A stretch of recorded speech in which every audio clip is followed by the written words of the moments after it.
আসসালামু আলাইকুম দর্শক, স্বাগত জানাচ্ছি আরটিভির দুপুরের সংবাদে। আপনাদের সঙ্গে রয়েছি আমি আফসানা সুরাইয়া। জাতীয় ঐকমত্য কমিশনের কাছে সংস্কার বিষয়ক প্রস্তাব জমা দিয়েছে বিএনপি। দুপুরে জাতীয় সংসদের এলডি হলে কমিশনের সহ সভাপতি অধ্যাপক ডক্টর আলী রিয়াদ সহ অন্যান্য সদস্যদের কাছে প্রস্তাব জমা দেন বিএনপি স্থায়ী কমিটির সদস্য সালাউদ্দিন আহমেদের নেতৃত্বে ৩ সদস্যের প্রতিনিধি দল।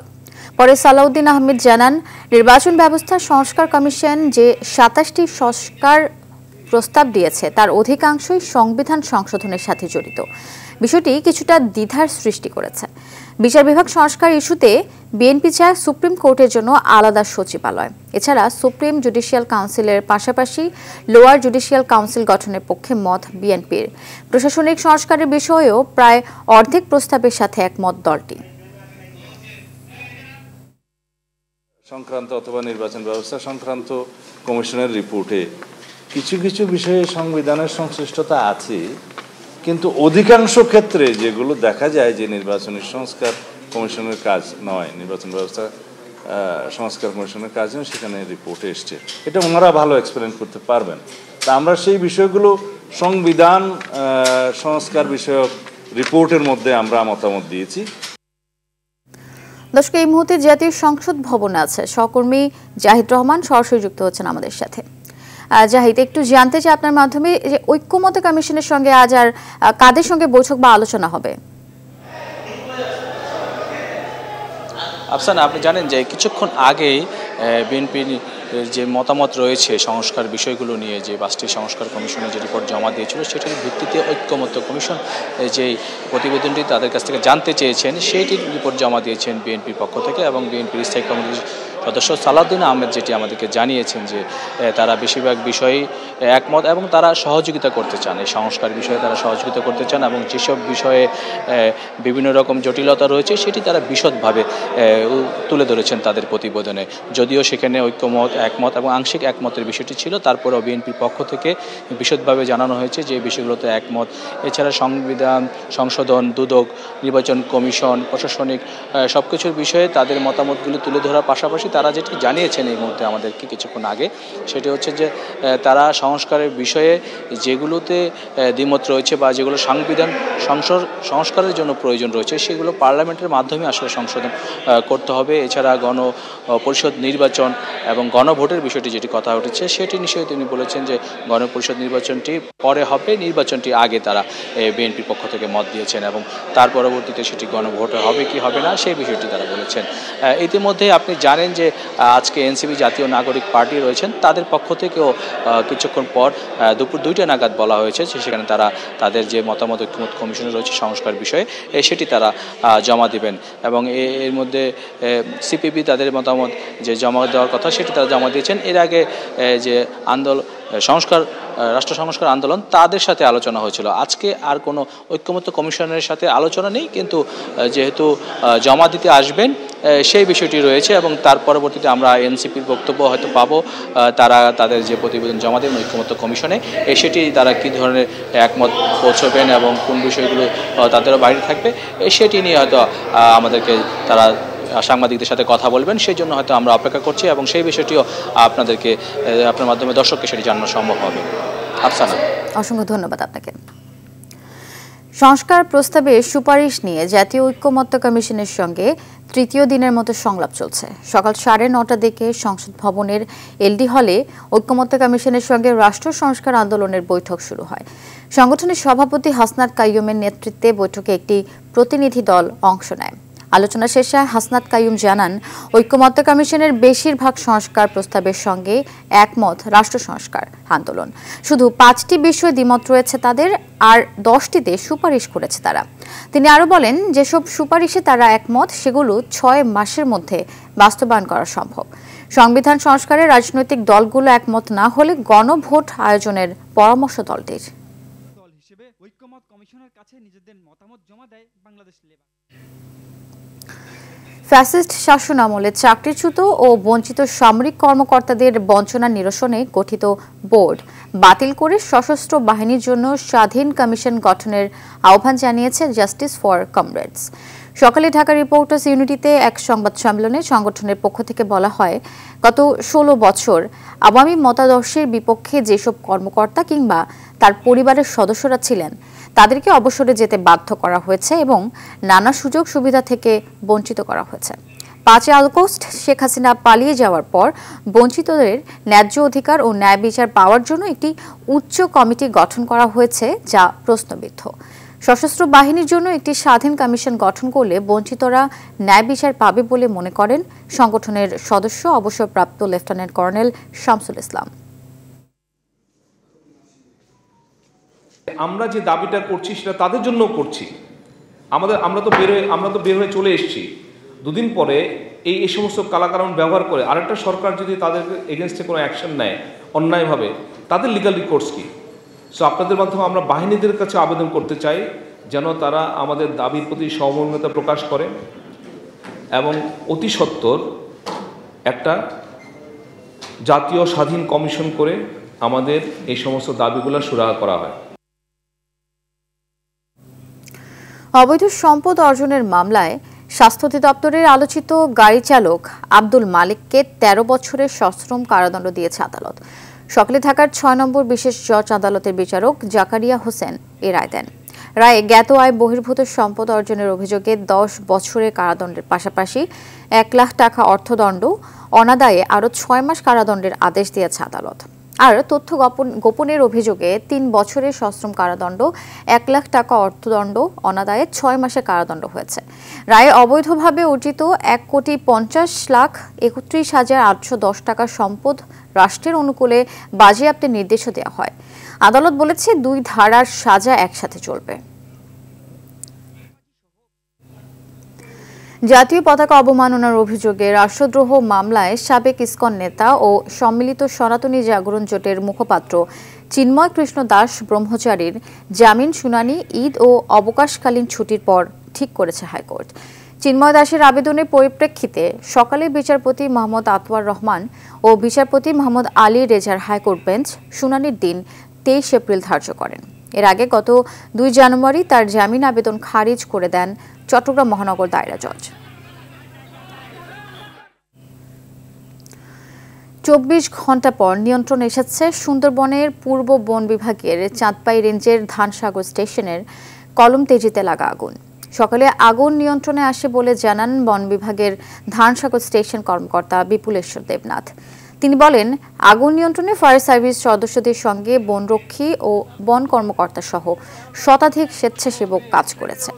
আগুন এখন পুরোপুরি নিয়ন্ত্রণে আছে, তবে পানির উৎসের অভাবে অগ্নি নির্বাপন কাজ কঠিন হয়ে পড়ে। এদিকে অগ্নিকাণ্ডের কারণ বের করতে চাঁদপাই রেঞ্জের সহকারী বন সংরক্ষক দীপন চন্দ্র দাসকে প্রধান করে ৩ সদস্যের কমিটি গঠন করা হয়েছে। শনিবার সকালে কলম তেজি বন এলাকায় আগুন লাগে। যাত্রী খরার শঙ্কায় লঞ্চ মালিকরা, তবু ঈদকে কেন্দ্র করে নৌপথে যাতায়াত বিঘ্ন করতে প্রস্তুত দক্ষিণাঞ্চলগামী বিভিন্ন রুটের লঞ্চ। পুরনো লঞ্চকে রং করে নিচ্ছে কেউ। এছাড়া ত্রুটিপূর্ণ নৌযানকে মেরামত করে উপযুক্ত করা হচ্ছে চলাচলের। পদ্মা সেতুর কারণে নৌপথের যাত্রীদের আগ্রহ কমছে বলে দাবি লঞ্চ মালিকদের। তাইমুল ইসলামের রাহেনের রিপোর্ট, জানাচ্ছেন মাইদুর রহমান রুবেল। লঞ্চের ভিতর এমন টুংটাং শব্দ আর চারপাশের কর্মযজ্ঞ দেখে বোঝা যাচ্ছে কতটা ব্যস্ত সময় পার করছেন লঞ্চ মেরামতের কাজে নিয়োজিত কারিগররা। মূলত ঈদে নৌপথে যাত্রীদের নির্বিঘ্নে বাড়ি পৌঁছে দিতেই প্রস্তুত করা হচ্ছে লঞ্চগুলো। ঈদুল ফিতর উপলক্ষে আগামী ২৫ মার্চ থেকে বিশেষ লঞ্চ সার্ভিস ছেড়ে যাবে সদরঘাট থেকে। প্রস্তুত দক্ষিণাঞ্চলগামী বিভিন্ন রুটের লঞ্চ। ছোটখাটো মেরামত শেষে সেরে নিয়েছেন রঙের কাজ। লঞ্চ মেরামত কারিগররা বলছেন, আগের তুলনায় কাজে ভাটা পড়েছে অনেক। ঈদের পূর্ব মুহূর্তে টুকটাক কাজ থাকলেও সারা বছর থাকতে হয় বসেই। কাজের সংখ্যাটা খুবই কমে গেছে, এর জন্য এখন আর তো মনে করেন আগের মতন ভাঙে চড়ে না। এখন লঞ্চ মনে করেন যে প্যাসেঞ্জার কম হয়, গাড়িতে চলে যায় বেশি। পদ্মা সেতু হওয়ার আগে বেশি ছিল, এখন কাজের চাহিদা কমে গেছে। যত দিন যাচ্ছে তত আরো মনে করেন কাজের চাহিদা কমে যেতেছে। ঈদের যাত্রী নামবে এবং আমরা সবাই সব জাহাজই, বিশেষ করে আমাদের এই জাহাজগুলিও যাওয়ার জন্য প্রস্তুতি নিতেছি। 2022 সালে পদ্মা সেতু উদ্বোধনের পর সময় বাঁচাতে সড়ক পথ বেছে নেয় দক্ষিণাঞ্চলের মানুষ, ফলে ধীরে ধীরে কমতে শুরু করে নৌপথের যাত্রা। যাত্রী খরায় শেষ 3 বছরে বন্ধ হয়ে গেছে অনেক লঞ্চ। এখনও যারা টিকে আছে তাদের নিয়মিত লোকসান গুনতে হচ্ছে বলে দাবি লঞ্চ মালিকদের। আমাদের অন্য সময় যে সমস্ত জাহাজগুলি বসা থাকতো, এই ঈদ উপলক্ষে সমস্ত লঞ্চ আমাদের চলবে। গুলিস্তান থেকে এখানে আসতে 3 ঘন্টা সময় লাগে। এই 3 ঘন্টায় তারা বরিশাল চলে যেতে পারে বাসে। মেট্রো রেল আমাকে ভিক্টোরিয়া বাস থেকে আসতে পারতো, তাহলে আমার সঙ্গে মোটামুটি 100% আমরা আগের জায়গায় পৌঁছে যেতে পারতাম।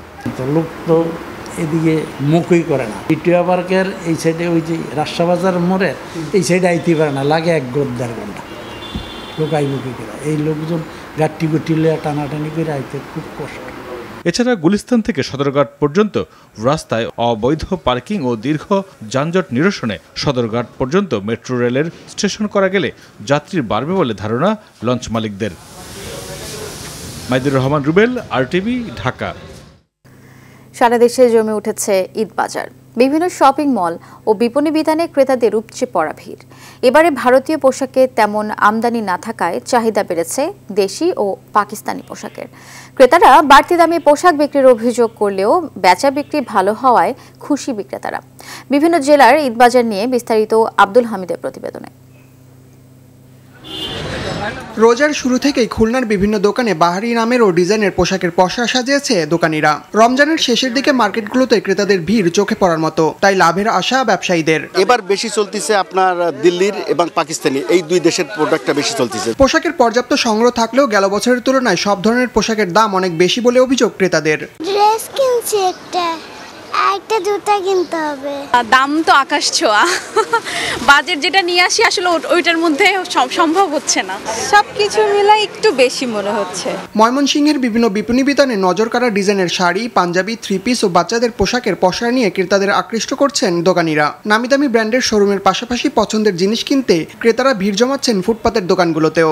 গরমের কথা চিন্তা করে সুতি কাপড়ের চাহিদা বেড়েছে ক্রেতাদের কাছে। মোটামুটি যতগুলো শোরুম আছে প্রত্যেকটা শোরুমে মোটামুটি ভালো সেল হচ্ছে। বেচা কেনাও বেশি কিন্তু লাভের সংখ্যা কম। চুয়াডাঙ্গায় শেষ মুহূর্তে জমে উঠেছে ঈদ বাজার। জেলায় পাকিস্তানি 3 পিস, হিরামন্ডি, গারারা ও সারারার চাহিদা বেড়েছে তরুণীদের মাঝে। ঠিক নেই। শরীয়তপুরেও জমে উঠেছে ঈদ বাজার। জেলার দুবাই প্লাজা, সৌদিয়ান মার্কেট, শরীয়তপুর পৌর মার্কেট সহ বিভিন্ন বিপণী বিতানে বেড়েছে ঈদের কেনাকাটা। ক্রেতাদের নিরাপত্তা নিশ্চিতে সতর্ক অবস্থানে রয়েছে জেলা পুলিশ। ঈদ কেন্দ্রিক যে মানুষের কেনাকাটা তাদের নিরাপত্তার স্বার্থে ব্যাংক, বিমা এবং বাজার ঘাট যেখানে আছে সেখানে আমাদের পুলিশের ডিপার্টমেন্ট আছে, পাশাপাশি ডিবি টিমও কাজ করে এবং সাদা পোশাকে যারা আছে তারাও নজরদারিতে রাখছে। দাম নিয়ে অসন্তুষ্ট হলেও ঈদে প্রিয়জনদের জন্য কেনাকাটা করতে পেরে খুশি ক্রেতারা। সামনের দিনগুলোতে বেচা বিক্রি বাড়ার আশা বিক্রেতাদের। আব্দুল হামিদ, RTV। রাজধানীর আদাবরে 5 বছরের এক কন্যা শিশুকে ধর্ষণ চেষ্টার অভিযোগে এক যুবককে গ্রেফতার করেছে আদাবর থানা পুলিশ। গেল রাতে তাকে রাজধানীর আদাবর এলাকা থেকে গ্রেফতার করা হয়। থানার ভারপ্রাপ্ত কর্মকর্তা SM জাকারিয়া জানান, শিশুটির বাবা বাদী হয়ে নারী ও শিশু নির্যাতন দমন আইনে মাইনুদ্দিনকে আসামি করে এজাহার দায়ের করেছেন। তিনি বলেন, গত 21 মার্চ বিকেলে 4টার দিকে 5 বছরের কন্যা শিশুটিকে মাইনুদ্দিন তার বাসায় নিয়ে যায়। এরপর তাকে ধর্ষণের চেষ্টা করে, তবে মেয়েটি কান্নাকাটি করলে আসামি মাইনুদ্দিন ছেড়ে দেয়। তিনি বলেন, শনিবার সন্ধ্যায় ফের আসামি শিশুটির বাসার সামনে এলে শিশুটি তাকে দেখে কান্নাকাটি শুরু করে। পরে প্রতিবেশীদের সহযোগিতায় মাইনুদ্দিনকে আটক করে পুলিশ।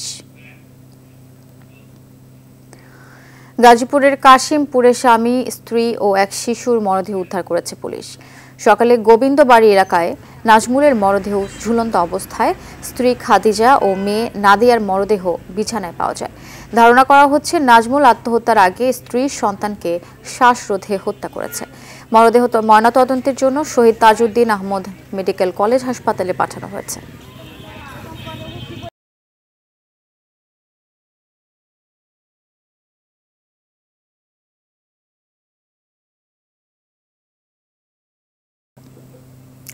যাদের রক্তে মুক্ত এ দেশ, কোনো কিছুর বিনিময়ে নয়, মৃত্যুকে বরণ করেই দেশকে বাঁচাতে যুদ্ধে গিয়েছিলেন ৭৭ বছর বয়সী বীর মুক্তিযোদ্ধা ভোলার শাহজাহান। জানান, আজ মুক্তিযোদ্ধাদেরকে কেউ অসম্মান করলে কষ্ট পান তিনি। স্বাধীন ভৌগোলিক একটি রাষ্ট্রের জন্ম মুক্তিযুদ্ধের মধ্য দিয়ে এসেছে। তাই সব ক্ষেত্রে মুক্তিযোদ্ধাদের সম্মান জানানোর অনুরোধ জানান ভোলার মুক্তিযোদ্ধা শাহজাহান। ভোলা প্রতিনিধি অমিতাভ অপুর তথ্যচিত্রে দীপ্তচন্দ্র পালের রিপোর্ট। 1971 সালের মহান মুক্তিযুদ্ধে সরাসরি অংশ নেয়া আফম নুরুল আমিন শাহজাহানের বাড়ি ভোলার দৌলত খান উপজেলায়। 1967 সালে পাকিস্তান পুলিশে হাবিলদার পদে চাকরির সুবাদে ছিলেন ফরিদপুর ও পরে গোপালগঞ্জ এলাকায়। পিলখানায় পাকিস্তানি আর্মিদের আক্রমণের খবর পেয়ে বাঙালির অস্তিত্ব রক্ষায় মুক্তিযুদ্ধে অংশ নেয়ার সিদ্ধান্ত নেন হাবিলদার শাহজাহানের মতো অনেক পুলিশ। ভোলায় মুক্তিযুদ্ধে নেতৃত্বে ছিলেন বড় ভাই আলী আকবর। তার নির্দেশে হাই কমান্ডার সিদ্দিক মিয়ার অধীন যুদ্ধকালীন অবস্থান নেন শাহজাহান। দুটি যুদ্ধে অংশ নেন তিনি। গোলাগুলি চলতেছে, ওরা নদীর থেকে গুলি করলে আকাশের দিকে চলে যায়, আমরা বেরির উপর থেকে গুলি করলে নদীর মাঝখানে চলে যায়। সবাই কেটে গেল। দুপুর করে আসরের পরে মাগরিব। অক্টোবর মাসের শেষ দিকে নোয়াখালী অঞ্চল থেকে 7 জন পাকিস্তানি সেনা ও 6 জন রাজাকার সহ একটি টিম অস্ত্র নিয়ে নৌকা যোগে ভোলার মেঘনা নদীর গরুচোখা খালা এলাকায় আসে। এ সময় নদীর পাড়ে অবস্থান নেয় মুক্তিযোদ্ধা শাহজাহান, ফুলভাই, রফিক, অদূত সহ একটি টিম। গুলি পাল্টা গুলি চলে কয়েক ঘন্টা। পরে সিদ্ধান্ত হয় গ্রেনেড মারার। কয়েকটি মারার পরে আত্মসমর্পণের ঘোষণা জানান পাক সেনারা। এই কথাই বললো যে তুমি মুসলমান, আমি মুসলমান, আমাদেরকে মারিও না, আমরা তোমাদের কাছে স্যারেন্ডার করব। তখন আমরাও রাজি হলাম, ওরা স্যারেন্ডার করলো। ওদেরকে আমরা বললাম যে নদীর ভিতরে অস্ত্র নিয়ে তোমরা উঠে আসো খালি হাতে। মুক্তিযোদ্ধাদের সম্মান জানানোর অনুরোধ জানান ভোলার এই মুক্তিযোদ্ধা শাহজাহান। দীপ্তচন্দ্র পাল, RTV, ঢাকা। দর্শক, দুপুরের সংবাদ এ পর্যন্তই। জেলার সংবাদ বিকেল 4:45টায় দেখার আমন্ত্রণ রইল। ধন্যবাদ সবাইকে।